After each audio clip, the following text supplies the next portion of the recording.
Kalau sulit kali merasa hidup ini, satu saja. Coba tanya dirimu, mana lebih sulit dirimu apa Rasulullah sallallahu alaihi wasallam? Rasul itu begitu lahir emaknya udah nggak ada. Coba bayangkan. Tapi Allah bilang sayang kepada Rasul. Ya, kalau bisa komplain.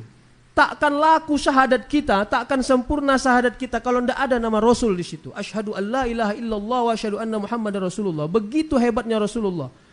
Setiap kita sholat ada salawat yang kita baca di dalam sholat itu. Begitulah saking sayangnya Allah kepada Rasul. Tapi tetap tentang ujian Allah tidak pernah kurangi dari Rasulullah sallallahu alaihi wasallam. Jadi masih seringnya tinggal sholat, udah gaya kali, sulit kali lah hidup ini. Terlalu sakit Allah memberi ujian kepada saya. Tidak boleh begitu. Kita ini masih terlalu mudah ujiannya. Rasul itu kalau kita baca apa yang dituliskan di dalam Syalabi tentang sejarah Arab ya. Katanya begini, Rasul kecil umur 5-6 tahun pernah dia minder secara psikologi. Karena dia punya kawan-kawan main bercerita tentang ayah dan ibu. Sementara dia tak pernah bisa bercerita tentang ayahnya dan ibunya mungkin. Kenapa? Karena anak-anak coba, ya bapak ibu kan pernah jadi anak-anak toh. Dia suka, ayahku udah belikan aku ini, ayahku. Tapi Rasul tidak bisa cerita itu karena dia tidak pernah tahu siapa ayahnya, tidak pernah tahu muka ayahnya. Pertanyaannya menyakitkan tidak itu? Menyakitkan Pak. Sekarang saja ada orang yang sudah umurnya 62 tahun meninggal ayahnya masih nangis dia. Bayangkan itu. Apalah lagi anak yang kecil. Makanya sayang kepada ayah ibu. Ini bagian dari cara kita. Ya, ridullah fi ridul walidain itu benar. Ya, orang yang mau sukses di dunia ini harus cinta kepada orang tuanya. Apakah orang tuanya masih hidup atau orang tuanya sudah wafat. Kalau ini bisa diamalkan insya Allah rezeki menjadi barokah. Ada satu statement yang cukup menarik. Katanya begini. Belum tentu orang yang banyak harta tapi banyak rezekinya. Maka ada nanti kalanya orang yang banyak harta sedikit rezekinya. Sebaliknya, ada orang yang sedikit hartanya tapi banyak rezekinya. Yang paling parah sudah sedikit hartanya, sedikit pula rezekinya. Yang paling beruntung banyak hartanya, banyak rezekinya. Apa? Mahwar rezeki. Apa itu rezeki? Ya, kalau kita pakai apa yang disebut Salim As-Segaf. Ya, ini ustadz juga beliau ya. Apa kata beliau? Rezeki itu berhubungan erat dengan keberkahan. Dan keberkahan rezeki itu bisa diukur pada ziyadatul ta'ah, ziyadatul manfa'ah, ya, ziyadatul quwwah. Apa itu? Setiap engkau merasa harta duniamu menjadi bagian dari rezekimu, maka dia menambah ketaatanmu, ziyadatul ta'ah, wa ziyadatul manfa'ah, menambah kemanfaatannya. Kepada siapa? Ya, kepada banyak orang. Jadi, wa amma bi ni'mati rabbika fahaddits, itu kan konsep dalam Al-Qur'an. Kalau kita punya nikmat yang Allah beri dari Allah, bi ni'mati rabbik fahaddits. Fahaddits itu bukan diceritain, kalau diceritain orang ngamuk. Ya, alhamdulillah Buya saya udah beli helikopter. Pasti Buya marah sama saya.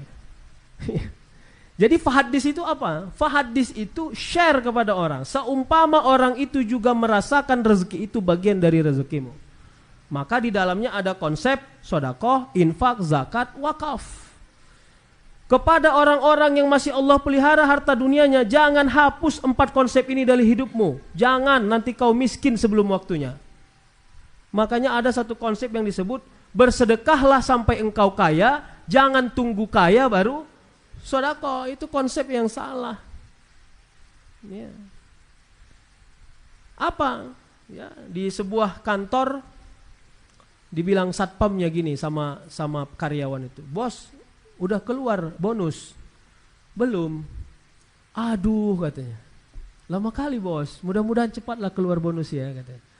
Datang orang ini, kan bonusnya bonus aku, kok kau pula yang stres? Nah, gitu. Ternyata setiap bonusnya keluar, ini satpam dapat 50.000. Ini sudah waktunya keluar tapi tidak keluar-keluar. Jadi satpam itu membantu bosnya berdoa supaya cepat bonus keluar. Kan hebat itu. Ya. Sehingga ini akhirnya yang menjadi kekuatan bagi diri kita. Pertanyaannya, siapa yang mau mendoakan rezeki kita? Makanya di dalam Al-Azkar karangan Imam Nawawi ditegaskannya ada 3 doa yang mudah dikabulkan oleh Allah, mustajab. Pertama, doa orang tua kepada anaknya dan doa anak kepada orang tuanya. Makanya ada waladun soleh yad'ulah, ya. Waladun soleh yad'ulah itu bukan hanya anak dengan nasab, Pak. Karena kalau anak dengan nasab, kasihan orang yang tidak punya anak. Ini semua anak. Pertama, walaupun bukan dia yang melahirkan, tapi atas bantuannya baik orang ini. Kalau orang ini berdoa, maka istijabah doanya. Ya. Yang kedua, doa orang yang terzolimi, maka jangan suka menzolimi orang lain. Yang ketiga, ini yang menarik. Doa orang yang tak pernah punya hubungan kepada orang lain, tapi dia ikhlas mendoakannya. Dan ini payah kita cari, Pak. Payah kita cari. Kalau bukan karena ada charger yang kita buat, ya, itu orang tadi, satpam tadi itu, ya, bonusnya bonus karyawan, tapi yang ikut mendoakan dia. Kenapa? Modal 50.000 didoakan, kan hebat itu, Pak. Makanya carilah satpam-satpam yang banyak untuk mendoakan rezekimu. Nah, itu. Jadi nomor 3 ini cukup menarik, Pak. Makanya ada satu statement, ini ada yang belum nikah belum nih? Ya, katanya begini. Energi yang paling tinggi itu bukan orang yang selalu bertemu. Bukan orang yang selalu SMS-an. Bukan orang yang selalu WhatsApp-an. Tapi orang yang tak pernah bertemu. Orang yang tak pernah SMS-an. Orang yang tak pernah WhatsApp-an. Tapi saling mendoakan. Wah, itu sedap lah itu. Iya. Tidak pernah dia ketemu. Siapapun orangnya dia nggak tahu. Tapi didoakannya. Coba bayangkan itu. Baik, nah ini nanti menjadi charger. Jadi ilmu ikhlas yang kita pelajari hari ini, ketika kita mampu merubah cara pandang yang duniawi menuju cara pandang ilahiyah. Jadi ingin kita sebut begini, ada namanya al-uns di dalam tasawuf. Al-uns ini, walaupun tidak boleh mengaku-ngaku, saya dan kita semua harus punya cita-cita mendapatkan ini. Apa itu? Rasa bahagia. Al-uns itu rasa bahagia. Kata Allah, nanti ada orang yang memang rasa bahagianya sangat duniawi. Dibuat Allah dia jenuh dengan bahagia duniawi itu. Jenuh dia. Kenapa kita ini semua masih mengejar dunia? Karena kita belum jenuh dengan dunia. Tapi ada orang yang sudah jenuh dengan dunia. Karena sudah jenuh dengan dunia, dia cari kebahagiaan berikutnya. Apa itu? Ternyata li ta'atillah. Taat kepada Allah itu tidak pernah jenuh kita merasakannya. Jadi nanti muncul orang-orang, ya, ketika ditawarkan kepada dirinya, mau pilih mana? Uang 20 juta atau sholat berjamaah di masjid? Dengan mudah dia menjawab sholat berjamaah di masjid. Pasti dari belakang bilang, puak labu kali orang itu. Tidak puak labu.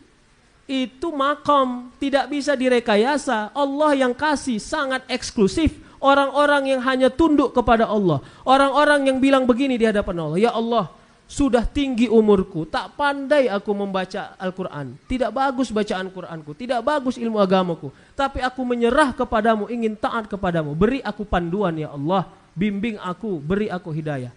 Orang-orang yang seperti inilah yang Allah guidance. Yang Allah tarik dirinya untuk ikut kepada jalan Allah. Bisa enggak itu? Bisa. Makanya ada satu cerita, sekali waktu seorang orang tua sudah sukses anaknya. Satu di Amerika, satu di Jepang, satu di Australia. Sukses. Sukses banget. Sukses sekali. Nah, itu ya. Sekali waktu mereka sudah bercita-cita mau pulang kampung ke Medan. Kebetulan orang tuanya di Medan.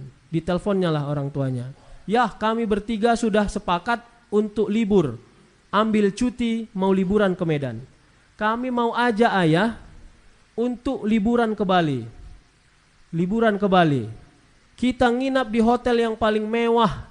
Pokoknya Raja Salman nginap di situ kita. Yang 20 juta per malam. Kalau ada yang lebih mahal di situ kita. Nah, orang tua mana yang tidak senang? Semua orang tua pasti senang toh. Iya, prestisius. Singkat cerita, sudah dekat waktunya mau berangkat, ditelepon ayahnya lah lagi anaknya. Jadinya kau ayahnya kebetulan orang Mendiling ya, jadi logatnya logat Mendiling ya. Jadinya kita yang mau ke Bali itu nak, jadilah ya. Oh iya, Di mana hotel yang kau beli itu? Pokoknya yang 20 juta per malam itulah ya. Oh gitu, beginilah, udah sepakat aku sama mamamu ini. Kau cari aja lah hotel yang tak jauh dari masjid. Kenapa kayak gitu ya? Payah kali kami rasa kalau nggak subuh ke masjid. Taulah kau yang tua-tua ini. Tidak mungkin itu terjadi kepada kita. Hati kita masih penuh dengan hasrat dunia. Tapi ada orang karena sederhananya hidupnya, orang tidak pernah memperhatikannya, tapi ikhlasnya amal membuat Allah mengeksklusifkan posisinya.